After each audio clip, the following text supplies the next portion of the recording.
Kelompok sering kita anggap sebagai hanya bagi kerja saja, namun di dalamnya ada individual yang tentunya saling terlibat satu sama lain dalam hubungan antar manusia, yang tentunya tidak hanya soal bagaimana cara kita kerja, tapi bagaimana cara kita menjaga hubungan satu sama lain. Video ini bercerita bagaimana sebuah konflik dapat diselesaikan melalui teori organizational behavior.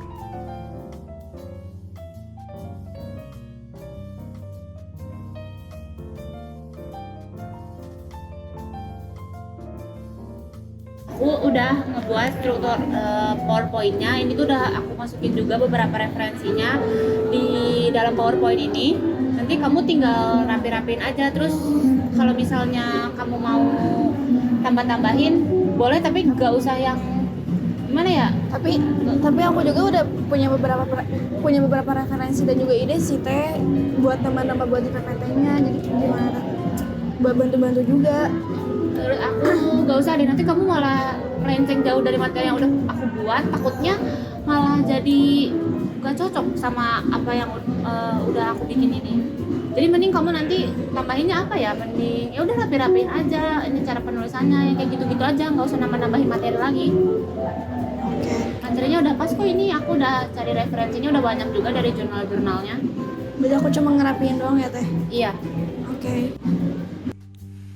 Tapi ini adalah contoh yang nyata. Terlihat sepele bukan? Dominasi dalam sebuah kelompok menciptakan adanya ketegangan yang tersembunyi dalam hubungan antar anggota kelompok. Rasa kecewa bisa tumbuh karena tidak adanya rasa simpati dan juga kesempatan untuk berkontribusi. Sehingga rasa kecewa akan muncul dan merusak hubungan antar individual dalam sebuah kelompok.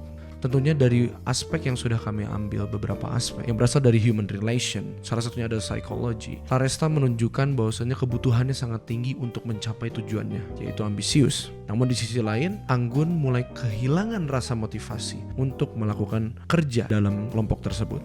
Dan tentunya begitu juga dari sisi psikologi sosial, yang dimana Laresta tidak bisa membaca situasi lingkungan, yang dimana mendominasi antara satu sama lain dapat menyebabkan resistensi terhadap situasi hubungan antar anggota kelompok, sehingga menyebabkan adanya rentan atau tadi yang seperti yang sudah saya sebutkan adalah ketegangan yang tersembunyi, sehingga kerja tim tidak akan efektif dan tujuan tidak akan tercapai dengan maksimal.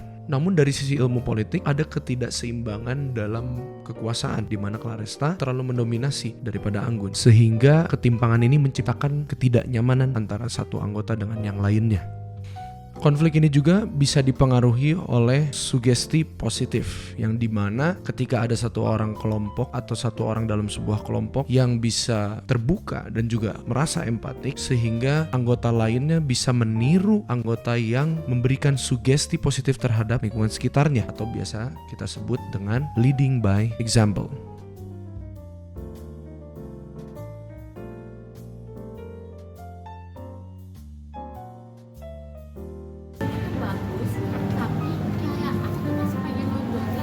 Aku memahami situasi ini bukan masalah dominan atau pendiamnya, tapi pendapat setiap orang itu harus selalu dihargai.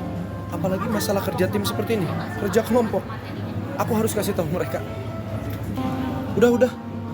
Claresta, Anggun, aku tahu kamu pengen hasil yang terbaik, tapi bukan gini caranya. Claresta, tolong kasih Anggun untuk bersuara, berpendapat. Jangan semuanya ada di kamu. Kasihan Anggun, mungkin dia punya ide yang ingin disampaikan juga. Jangan seperti itu ya. Iya ya, aku dari tadi terlalu maksa kamu. Maafin ya, aku tuh cuma mau hasil presentasi kelompok ini bagus dan sesuai apa yang aku mau.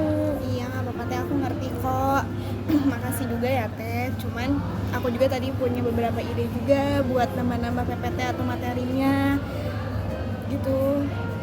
Ya udah, mungkin sekarang boleh sebagian kamu masukin apa emangnya? Boleh Teh nih ya, aku punya referensi. Dengan empati, sugesti positif, dan juga sikap terbuka terhadap sesama dapat memperkuat atau mempererat hubungan yang asalnya rentan menjadi kuat kembali, sehingga tujuan kelompok bersama dapat tercapai dan juga selesai.